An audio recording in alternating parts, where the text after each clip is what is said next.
Halo 3 ODST tells a deeply soulful story that ping-pongs between heavily contrasting emotions. 1 minute you're experiencing very traditional Halo, brash tones of heroism, courage, and badassery. Good hunting, boys. I'm keeping my boots on the ground. And then the next, you're plunged into an atmosphere of desolation and isolation, overwhelmed by feelings of loss and loneliness through the eyes of the rookie. My heart will always belong to Halo 2, but ODST has arguably the most uniquely told story in all of Halo. But there's so much more beneath the surface of its story than most realise. In fact, the story itself is heavily based upon the Divine Comedy, a narrative poem about a journey through the afterlife that was written in 1321 by Italian writer and poet Dante Alighieri. Specifically, Halo 3 ODST is based upon Dante's Inferno, the first part of his Divine Comedy in which Dante descends through the 9 circles of hell, each more horrific and disturbing than the last.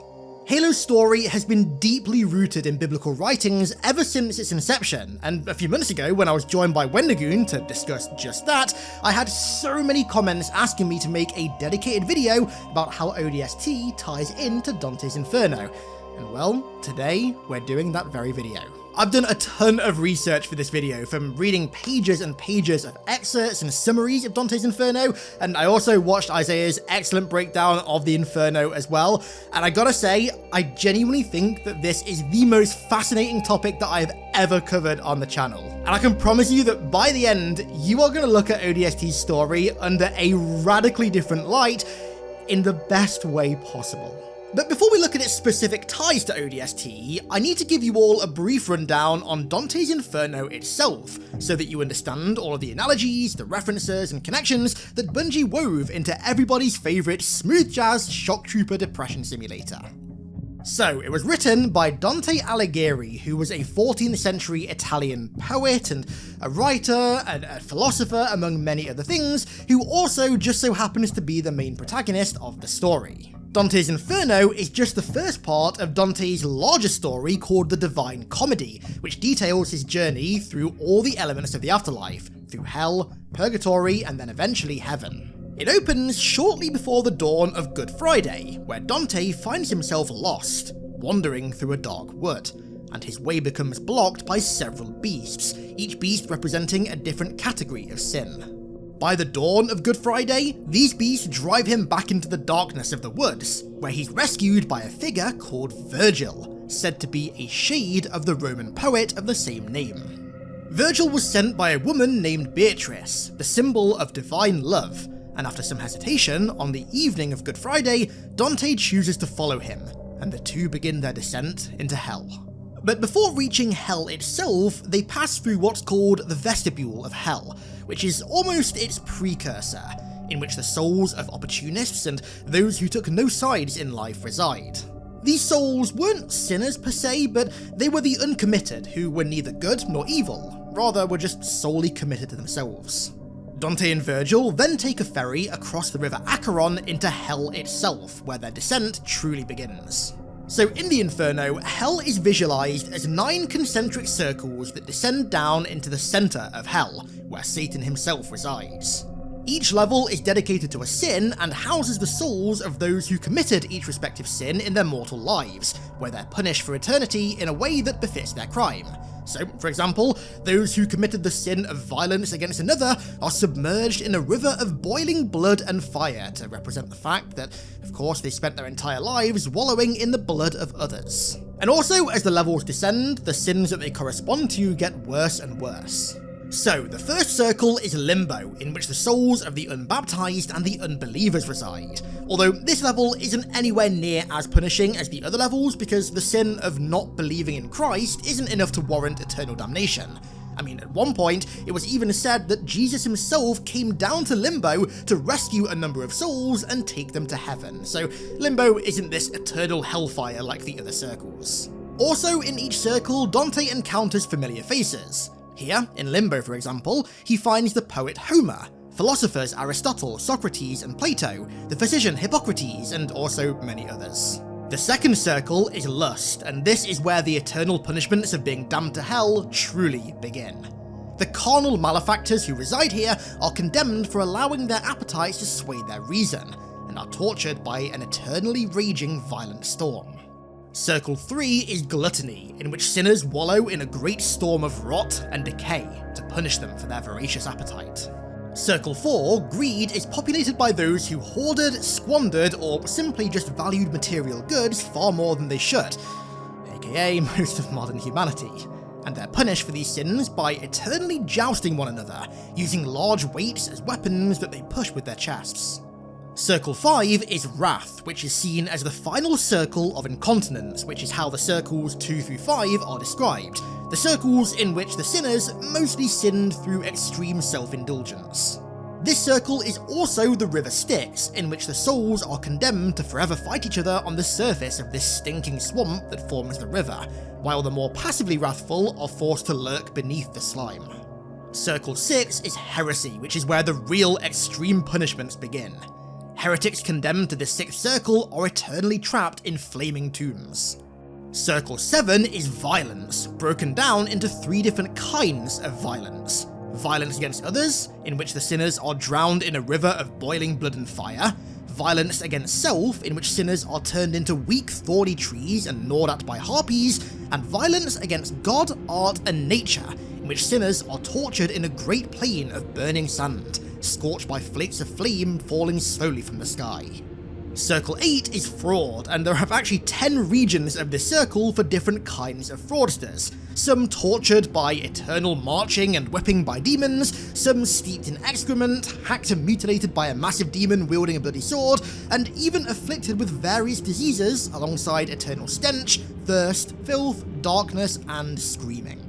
And the 9th circle, a huge frozen lake, is treachery, where sinners find themselves trapped in the ice. At the bottom of this 9th circle, Dante and Virgil eventually reach the center of hell, which is where Satan himself resides, bound into the ice. After which, the two eventually exit hell via the southern hemisphere, emerging on the other side of the world, and the story ends, leading into Dante's Purgatorio, which is about his journey through purgatory before his eventual journey through heaven. And that's pretty much all you need to know for today's video. Of course, I didn't go fully in-depth because I'm not a biblical lore channel yet, but if you do want to see a video that goes really in-depth, I can highly recommend Wendigoon's breakdown of the Inferno. The dude just does it like nobody else. So, now you've got an overview of Dante's famous walk through hell, let's break down how it relates to ODST, both its main story and also to Sadie's story that you find when the phones ring. But we're going to start with, of course, ODST's main story, and starting right from the top, in ODST, the Rookie fills the role of Dante Alighieri, who finds himself lost in New Mombasa, his very own dark wood, where he's confronted by beasts in the form of the Covenant. However, he's soon rescued by Virgil, who, if you can believe it, fills the role of none other than Virgil, but the similarities run far deeper than just name. So, Virgil was a shade of the famous ancient Roman poet of the same name, who was born under Julius Caesar and lived under Augustus, and then our Virgil is, in a way, a shade of his creators as well. By the time Virgil's guiding the Rookie, he and the engineer have become one, the two are one and the same. So, the AI counterpart is a shade of Daniel Endesha, its now dead creator, and the engineer counterpart is a shade of the long dead foreigners who created it.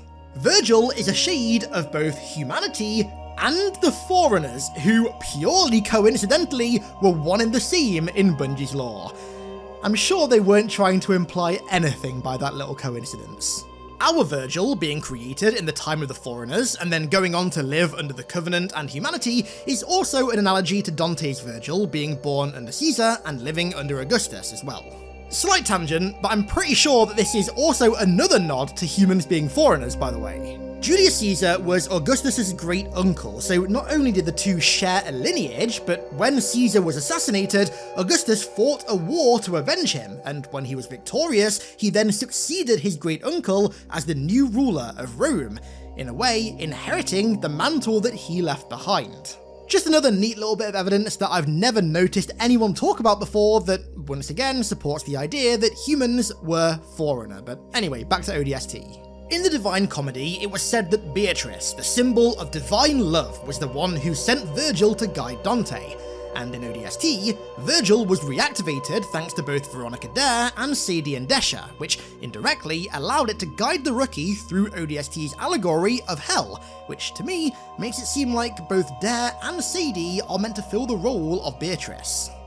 So, when Dante reluctantly decides to follow Virgil, it's on the evening of Good Friday, and when Rookie awakens in his pod and decides to follow Virgil's directions, it's on the evening of October the 20th, 2552, which, of course, just so happens to be a Friday. Dante's passing through the vestibules of Hell and then across the river Acheron into Hell proper doesn't really have any direct translations into ODST, but I do want to briefly touch on what Hell itself translates to within the context of ODST, because it's quite an ambiguous translation. I think Hell is just meant to be the broad setting of ODST, from the streets of New Mombasa to the sub-levels of the Data Hive. It kind of encompasses at least 90% of the game's setting.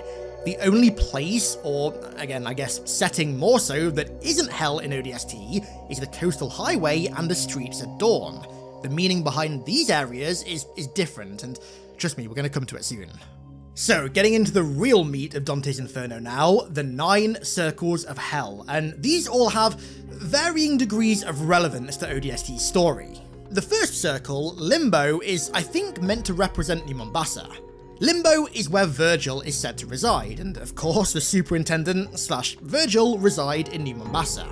It's also said that a mighty one, Jesus, came down to Limbo to rescue a number of souls, and given that one of Bungie's many religious allegories in Halo's story was always that Master Chief was meant to be a Christ-like figure, I think it's fair to argue that all the lives that Chief saved in both Old Mombasa and New Mombasa in Halo 2 is meant to be an interpretation of that event. And when you think about it, him coming down, saving lives, and then disappearing through a portal feels kind of reminiscent of Jesus coming down, saving lives, and disappearing to heaven. Whilst in Limbo, Dante of course encounters a number of friendly faces, ranging from Aristotle and Socrates to Orpheus and Linus. Rookie doesn't encounter any friendly faces, that's kind of the point of the story, so I don't think that this detail has any real relevance to ODST.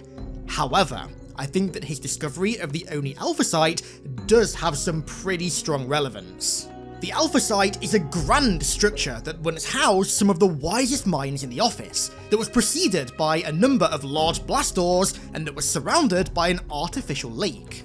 In Limbo, Dante reaches the base of a great castle, the dwelling place of the wisest men of antiquity, that's surrounded by 7 gates and a flowing brook.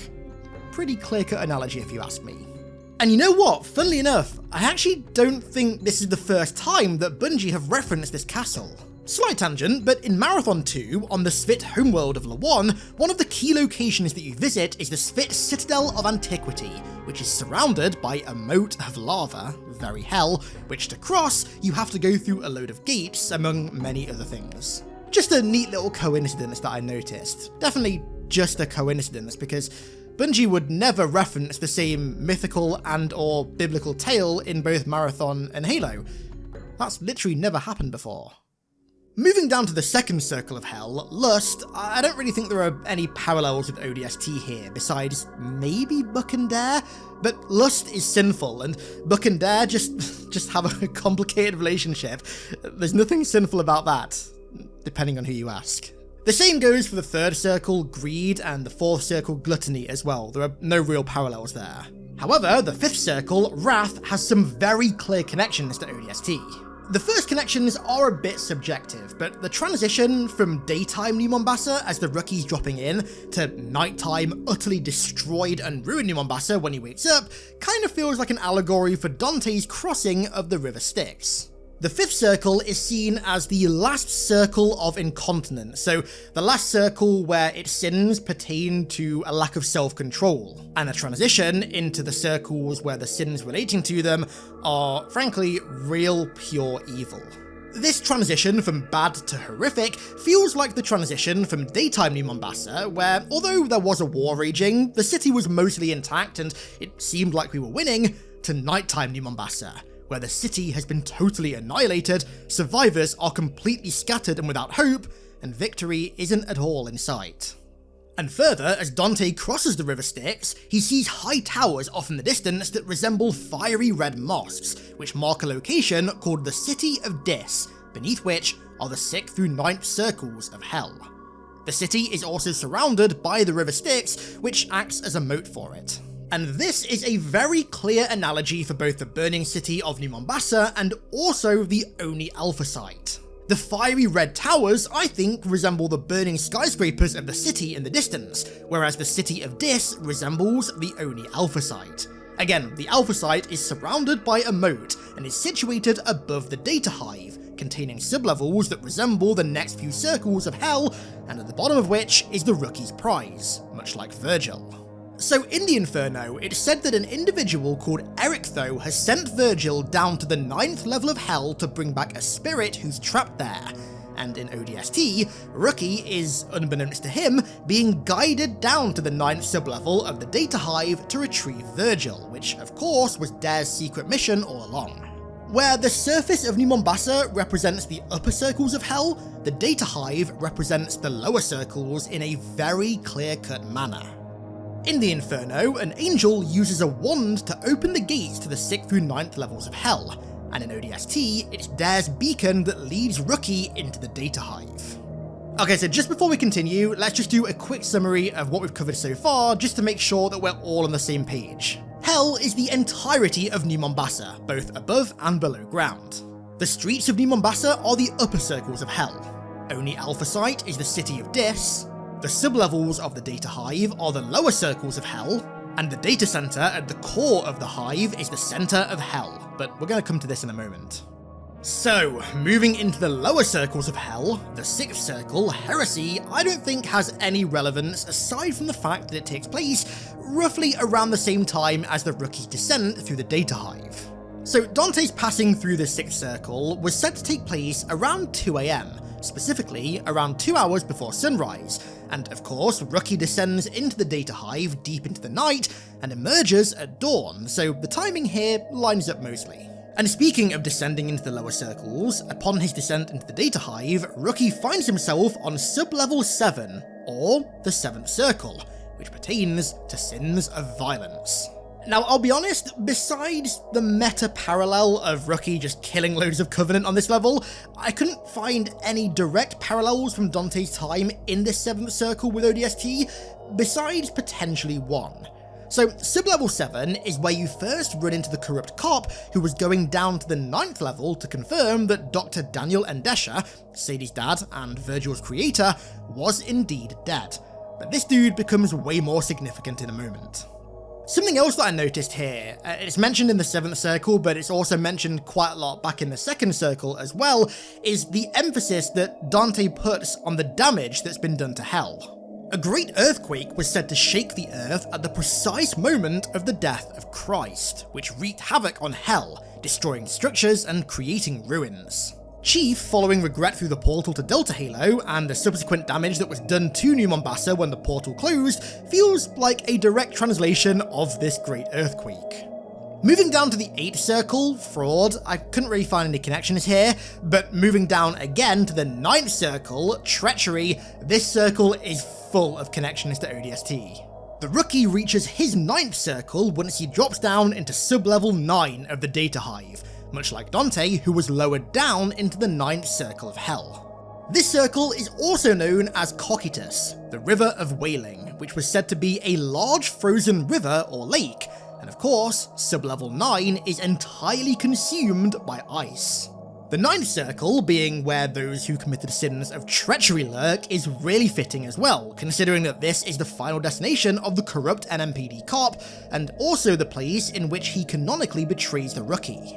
The second region of the 9th circle in particular, called Antenora, named after a Trojan soldier named Antenor who betrayed his city, is dedicated to those who were traitors to their own political party, country, or city.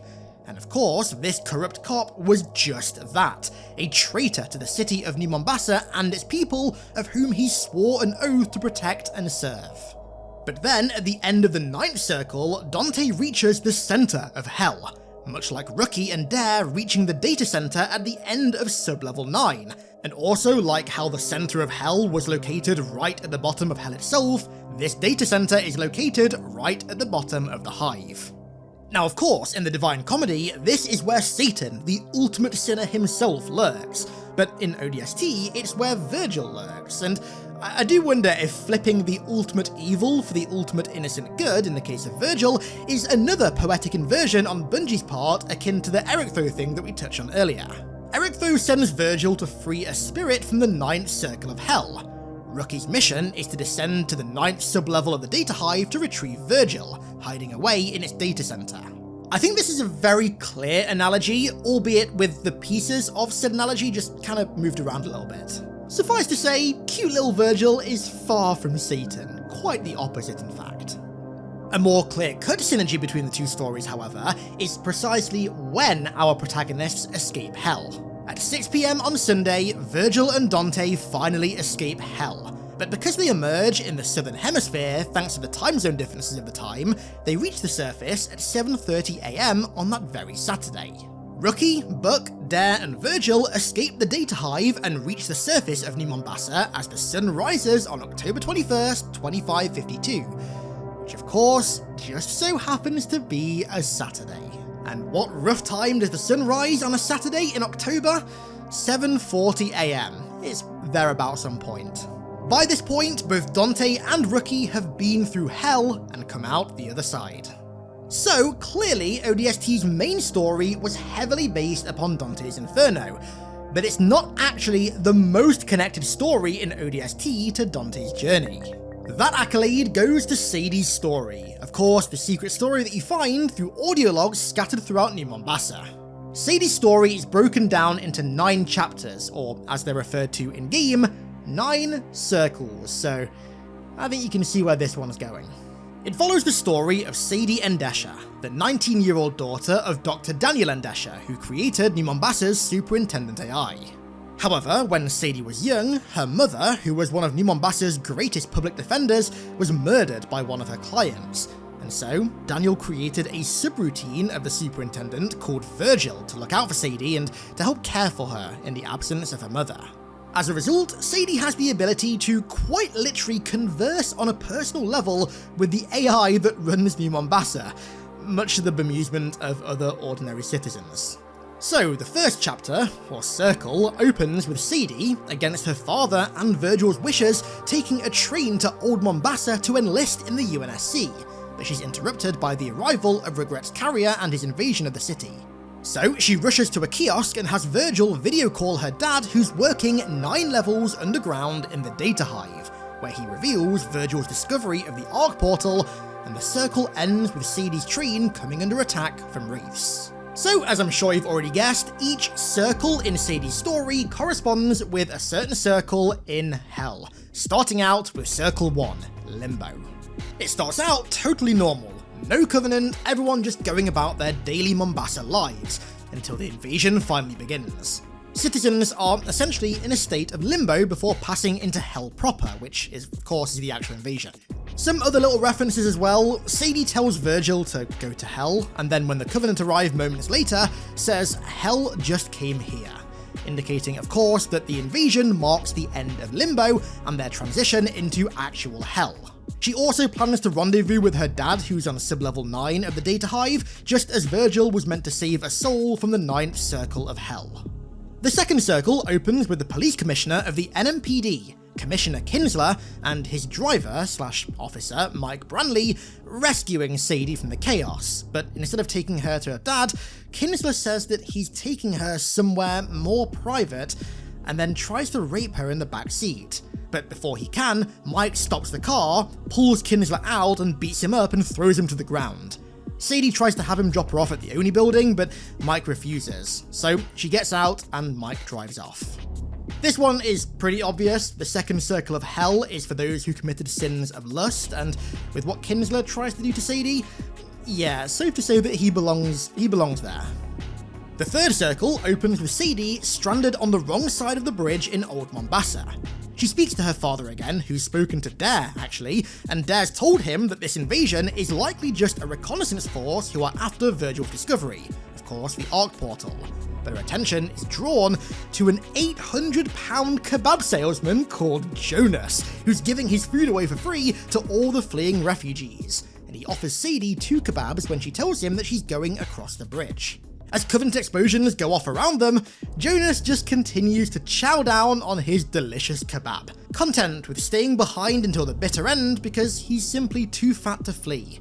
But then he says that he'll only leave Mombasa if Sadie agrees to as well, an offer which she takes, and she leaves Jonas to head towards the bridge. The third circle of hell is gluttony, and in this third circle, we're presented with an objectively gluttonous 800-pound man who, in the wake of an apocalyptic alien invasion, decides to just chow down on his delicious kebabs and just pretend like it's not happening, assuming that his own fate is sealed. Which is, yes, objectively gluttonous, and gluttony is a sin, but man, I will not stand for any Jonas disrespect here. Jonas is a legend. Nobody disrespects Jonas in my household. But if I run out of hope, I will still have kebabs. He might be gluttonous, but he is in no way maliciously gluttonous. In fact, quite the opposite. Handing kebabs out for free to escaping refugees is the opposite of malice. As Sadie flees through the refugees in Circle 4, she passes by a casino where she sees people looting ATMs and others being obsessed with saving their material belongings. So she has Virgil play a police siren to scare them off. But then she's held up by an old crone with a shotgun. You think I'm deaf? Last warning! Back away from my cash machine! You too, girly. Who spent 40 years losing her money to the casino and is using this opportunity to finally make some of that back.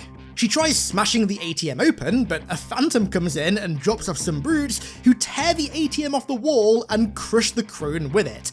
Rather poetic. As she's dying, she's still obsessed with the money, but a brute eventually puts her down. The brutes then almost find Sadie, who's hiding behind a dumpster, but out of nowhere, Mike comes in and splatters them with his car and saves Sadie once more.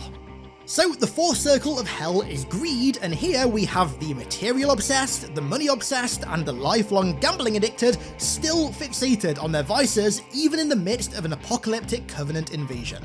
Moving into the fifth circle, Mike and Sadie try to make it across the bridge, which is packed with refugees fleeing the city centre, but their passage is blocked by an NMPD Pelican commanded by none other than Commissioner Kinsler.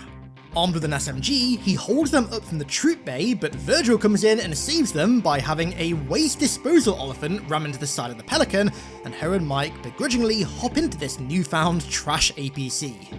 So, with the fifth circle of hell being Wrath, there's of course the obvious parallel of the wrath of Kinsler upon his return here, but it goes deeper than that. So, in the fifth circle, Dante and Virgil cross the River Styx, and on the horizon they see the city of Dis, beneath which the final circles of hell are located, and its walls are said to be guarded by fallen angels. And here, Sadie and Virgil cross the ocean to New Mombasa on the horizon, but their path is blocked by Kinsler in his Pelican, of course an allegory for a fallen angel, given that fallen angels were expelled from heaven and thus evil. In the sixth circle, Tom Uberti, who was an aggressive salesman, takes refuge in the Oliphant as well. He even tries to sell Sadie and Mike ceramic house siding in the midst of all of this. Sadie's dad discovers that the engineers are repairing the damage that the Covenant have done to Virgil, and watches as 6 of them sacrifice themselves to save the 7th. That engineer, of course, being Quick to Adjust, who is the engineer that combines with Virgil. When Tom hears this, he takes it as meaning that the Covenant want to negotiate a peace deal, and so he pops up at the top of the Oliphant and tries to use his business acumen to negotiate with a Wraith. And as Mike and Sadie flee, the Wraith fires and kills Mike. And I gotta say, this Mike Uberti guy kinda reminds me of old Gil from The Simpsons. Wow! Hot dog! A sale! I'll take it from here, Gil. No! So the sixth circle of hell is heresy, and here, for the first time chronologically, we witness a member of the Covenant aid humanity, which is of course heresy in the eyes of the Covenant. Tom also alerts the Wraith to Mike and Sadie's Oliphant that was previously keeping them hidden, and tries to strike a deal with the enemy, and so, in a way, he commits heresy against humanity twice.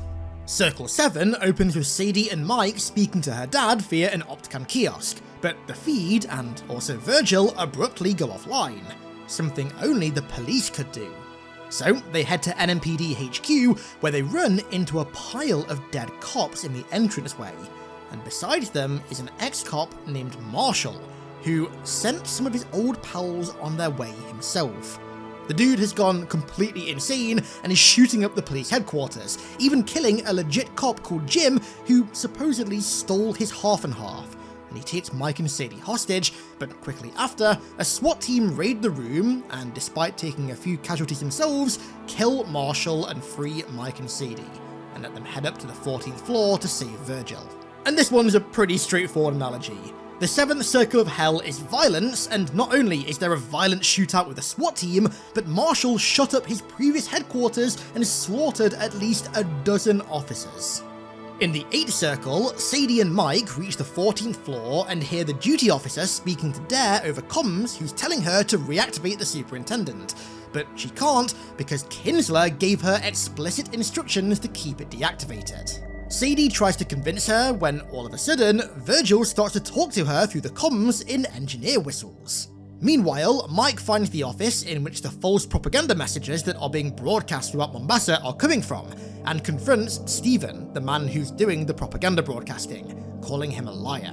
In rebuttal, Stephen says that he's just filling citizens' time before they die with some semblance of hope, and offers the mic to Mike, who transmits a more realistic and fitting message, after which he gets a call from none other than Kinsler, who tells Sadie that she'll now do exactly what he says because he has control of the firefighting systems in her father's lab and will use them to kill him if she doesn't. So, with the 8th Circle of Hell being fraud, that's very clearly referring to the propaganda officer who's selling the citizens of New Mombasa false hope in the final hours of their life. Now under Kinsler's control, the 9th Circle begins with Sadie rushing down to Kikowani Station to get a train to its 9th platform, where he's waiting on a private train for her.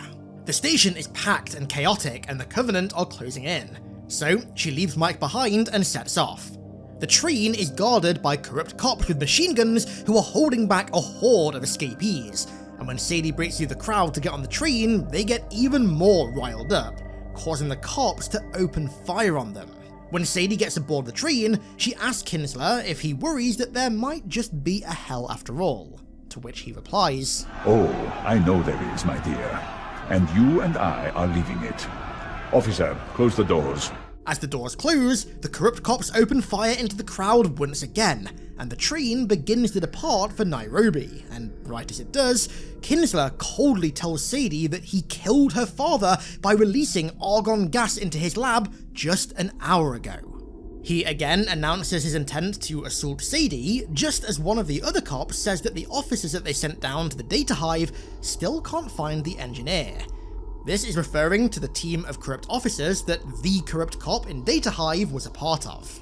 Kinsler's plan is to leave the city with the engineer and also all of the superintendent's data on the ARC portal, and then be declared a hero when he hands it over to the UNSC. But outside, Mike has other plans. He rallies the crowd to storm the train, as Virgil slams the brakes on, forcing it to stop. He then opens the doors, and Kinsler is pulled out and quite literally torn apart by the angry crowd outside, gone for good. With the crowd now on board the train to safety, to the dismay of Mike and Virgil, Sadie gets off the train and heads for her dad's lab to save the engineer who also saved Virgil. But Virgil replays some of her dad's messages and ultimately convinces her to get back on the train and the three evac to safety. So, a bit of a long-winded description there, but with the 9th Circle of Hell being treachery, we have multiple connections in these final audio logs. Of course, the cops opening fire on citizens that they swore to protect is objectively treacherous, but Kinsler lying to Sadie about her dad being alive to get her onto his train is also another clear-cut case of treachery as well. Kinsler also mentions that the train is leaving hell, yet another reference to Mombasa being an allegory for hell itself.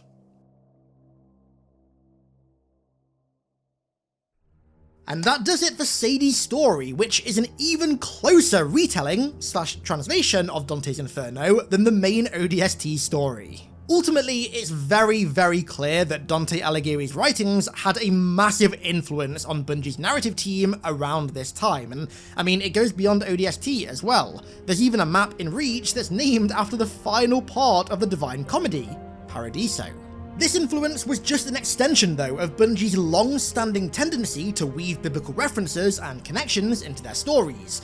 They did it sometimes in Marathon, but Halo's universe was quite literally built on biblical lore. I mean, it's literally in the name, and I truly hope that we can return to that level of narrative influence in the future. So this was obviously a very long one. I just want to thank you all, especially if you're watching till this point. Like, you guys are legends. Leave Iconic down in the comments if you're watching this far in. I really hope you guys enjoyed, and I mean, if you're watching this far, then surely you enjoyed to a degree. Also, if you have any ideas for videos like this that I can do extremely long and ultra in-depth deep dives into, like this video, or like the Human Foreigner Connection video, or like the Biblical Roots of Halo 1, then please leave them down below in the comments, because those extremely long and ultra in-depth videos just end up becoming massive passion projects for me, like this video has been, and I really want to make some more, so leave your suggestions for videos like that down below in the comments. And so, with that said, I'm going to round this very long video out there. Thank you all once again for watching.